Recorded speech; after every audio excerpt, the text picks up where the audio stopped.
And we are joined this morning by my friend Don Pierson, Economic Development Secretary for the state of Louisiana. Thanks for giving us a few minutes of your time. Glad to be with you and Robert, Eric. Robert is actually on vacation, so you just get me today, which is Oh, wow. special treat.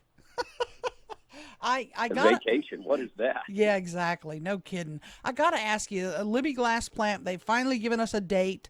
They've been saying all along they were going to shut it down by the end of the year. Now we know it is December 31st, the official date when it closes. 450 jobs gone from our community. They're probably high paying jobs. Any, I can't even imagine a prospect for that kind of a plant for any future new user.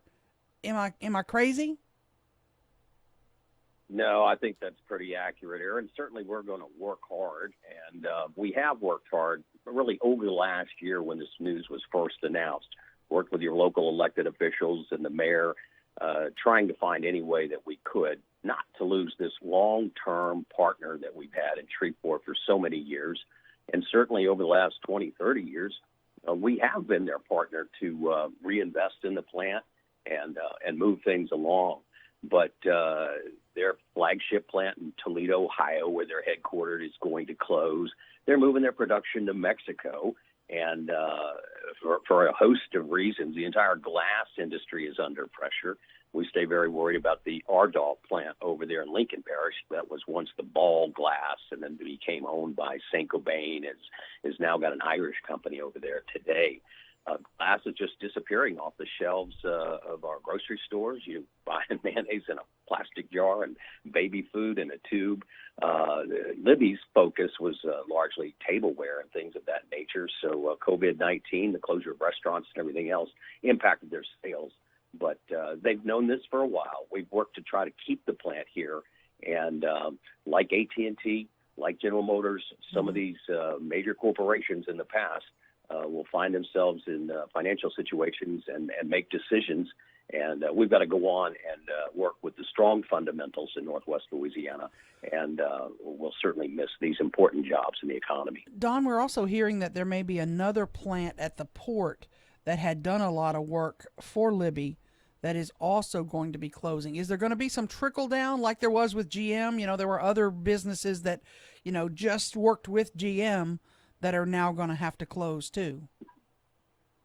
No, I really don't sense that rippling. The more than 17 companies out there at the port, Pratt and Bentler and Ternium Steel and Ronpak and Omni and others are continuing to move. Look, it's been a very difficult 2020 for a lot of Louisiana and a lot of U.S. companies, not just the pandemic, but the slowdown and the other impacts, certainly the implications of oil and gas, those things that have rolled across.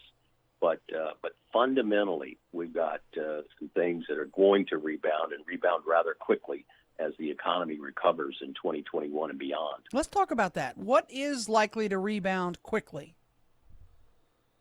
Well, certainly you're seeing your medical hub there in Shreveport Bossier continue to stay strong. It's unfortunate that some of this is driven by the pandemic, but there's some forward-looking things that are happening out there as well. The new molecular imaging center that's being constructed, there's some cutting-edge things out there. Certainly GDIT, we're having a virtual IT job fair this week. And those companies in all the computer-related, coding-related types of jobs in Bossier Parish Community College and LSUS, we're seeing Grambling and others all along that I-20 corridor produce those kinds of computer science-related jobs and activities. Aviation and aerospace is struggling right now. Our planes aren't flying. Cruise ships aren't cruising. But we're continuing to put a lot of focus on the aviation aspects of the future for Shreveport and Bossier and the Northwest Louisiana regional economy. Ever since we lost the express jet maintenance and repair operation out there, we have found Western Global Airlines, and we've got some other strong prospects out there as well. We know our casinos and the hospitality industry is struggling. They will come back rapidly as well. Don, I hate to ask you this, but I think you'll be honest with me. I know you'll be honest with me. When you sit at a table with a CEO or a group of CEOs and you're pitching Shreveport Bossier, I really hate to ask you this. What is their number one concern about our market? What are they worried about here? The common denominator for any company that's trying to make these investment decisions is around the workforce. And the idea that we have to continue to reinvest, just as we've done there with Southern, with LSUS, with Bossier Parish Community College, all the feeder elements of a workforce, a pipeline of a strong workforce is what they look at. I know crime and other issues are on the minds of citizens. That's appropriate. We've got to do better in some of those sectors. But the reality is that's common in many metro areas of the United States. So it won't be as big a red flag as one might contemplate. I think the more important thing is that there's a community focus and there's something being done about what any shortcomings there are on the community scorecard. So they really don't ask you about crime or the schools or, what the quality of life stuff. They really are worried about, can I find workers in this town? Well, schools and quality of life are a factor. Can I recruit my management into Northwest Louisiana? But they won't look at the boundaries as specifically as you might. We're looking at a region of Northwest Louisiana. E.I. Williams, the Canadian company, putting 100 jobs in North Webster Parish. Fiberbond over in Minden. It's a regional economy. And so the poultry industry, the timber industry, and things that you don't just drive by every day in Shreveport Bossier are also significant factors in your economy. How hard will this Libbey Glass closing on December 31st, how hard will that hit our economy? How worried are you? Well, it's, again, not the direction that we want to be headed. Maybe 2 years ago, 537 plant employees. That's reduced to 450. And then I think today, as they begin the final closure, 405. And what's terrible is in the manufacturing job, there is that multiplier effect.